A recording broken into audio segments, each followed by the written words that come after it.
Pour terminer la matinée, puisque Éléonore nous invitait aussi à rêver, j'aimerais bien avoir le plaisir et l'honneur d'inviter à côté de moi la personne qui nous fait rêver. C'est Corinne Ménégo, c'est la nouvelle directrice de l'Office de tourisme de Paris.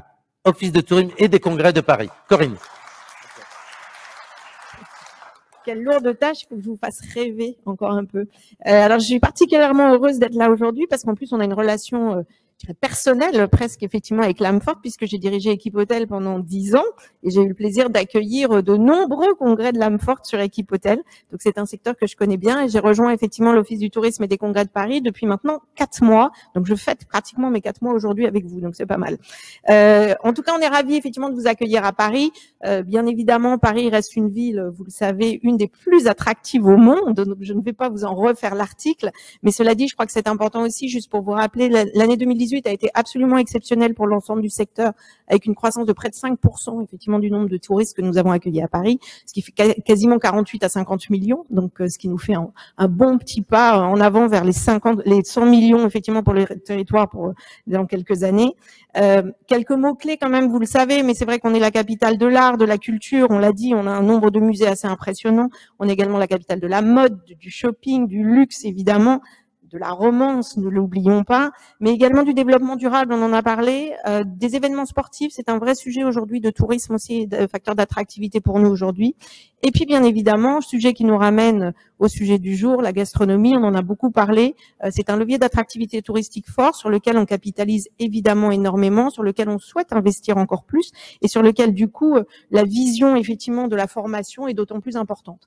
Petit clin d'œil également, ça risque d'être aussi un peu provocatrice, chose que nous n'attendrions peut-être pas de nos chers Parisiens.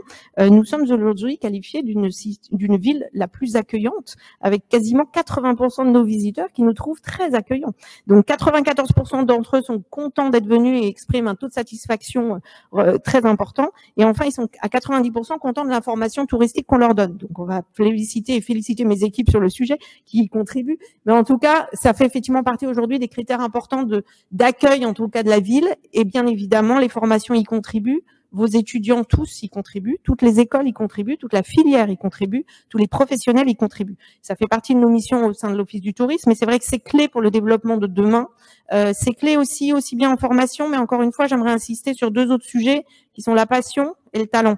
Ne les oublions pas, on parlait de rêve tout à l'heure, mais c'est vrai que la passion, l'enthousiasme en fait qu'on mettra dans ce métier et qu'on met tous permettra aussi à nos jeunes de demain d'être nos futurs ambassadeurs de nos marques, d'accueillir mieux nos touristes et de continuer effectivement à développer. Je vous rappelle que c'est pratiquement 9% aujourd'hui de l'emploi dans le Grand Paris en termes de tourisme, 295 000 emplois exactement dans le Grand Paris, donc encore de quoi faire. Donc on en a beaucoup qui ne sont pas pourvus. On espère en avoir beaucoup qui vont pouvoir être pourvus grâce à la qualité des formations qu'on va avoir.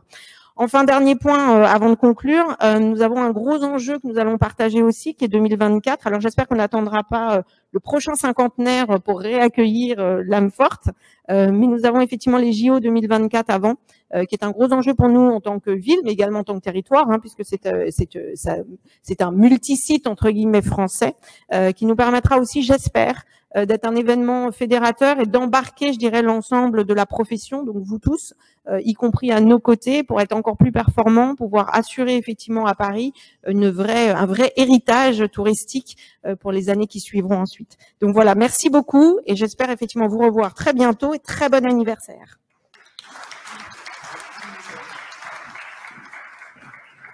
Hier soir, chère Corinne, je terminais mon petit mot de bienvenue hier soir au Mercure Paris-Boulogne et j'avais terminé en disant bienvenue à Paris en levant comme ça les bras.